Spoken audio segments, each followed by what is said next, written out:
Dahil sa patuloy na pagtaas ng presyo ng bigas, karne at isda, nananawagan ng Agricultural Sector Alliance of the Philippines o AGAP kay Pangulong Ferdinand Marcos Jr. na agad ipatupad ang Anti-Agricultural Economic Sabotage Act.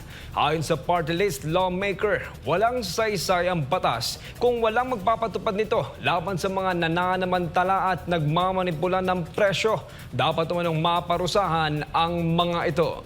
Si Cherry Light sa report. Hindi pa rin ramdam ng taong bayan ang sinasabing pagbaba ng presyo ng bigas. Kahit na bumaba na ang presyo ng imported rice at taripa. Itong sinabi ni AGAP Representative Nicanor Nick Briones.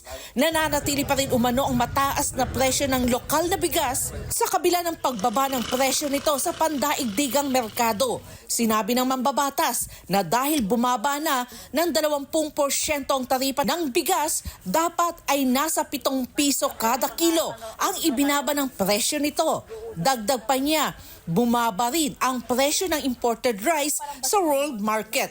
Kaya kung isasama ang epekto ng taripa, dapat ay nasa 13 piso kada kilo ang ibinaba. Kino-question din ng mambabatas kung bakit nananatili pa rin sa 50 hanggang 60 pesos kada kilo ang presyo ng bigas sa mga palengke. Taliwas ito sa inanunsyo ng Department of Agriculture na ang presyo ng bigas ay nasa 42 hanggang 48 kada kilo. Naniniwala si Congressman Briones na may mga sindikato o kartel at mga rice manipulators na nakikinabang sa mataas na presyo ng bigas.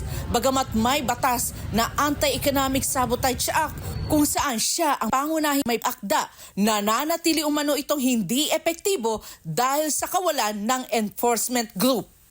Ang nakikita ko, walang kinatatakutan itong ating mga importer o yung mga hoarders, smuggler, nagkakartel at saka yung mga profiteer.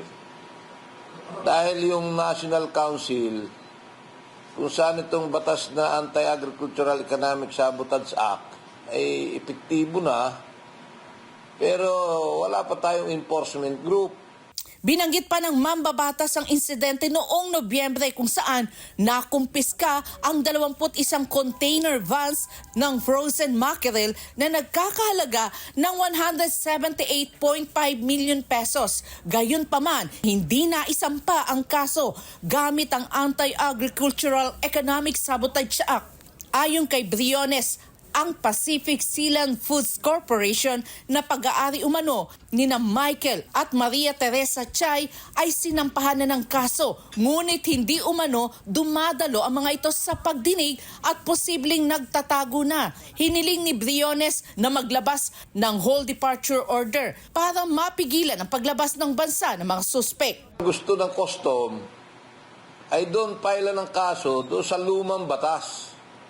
Itong CMTA, Custom Modernization and Tariff Act. Custom ang nag-iimbestiga, custom ang magpapail ng kaso, custom din ang maaaring kasabwat dito. Nananawagan si Briones sa mga kalihim ng DTI, DA at NEDA na hikayatin si Pangulong Marcos Jr. na buhayin ang enforcement group na binubuo ng NBI, PNP at Philippine Coast Guard. Ayon sa mambabatas, dapat magtulungan ang mga ahensyang ito upang masugpo ang mga iligal na gawain at mapababa ang presyo ng mga bilihin.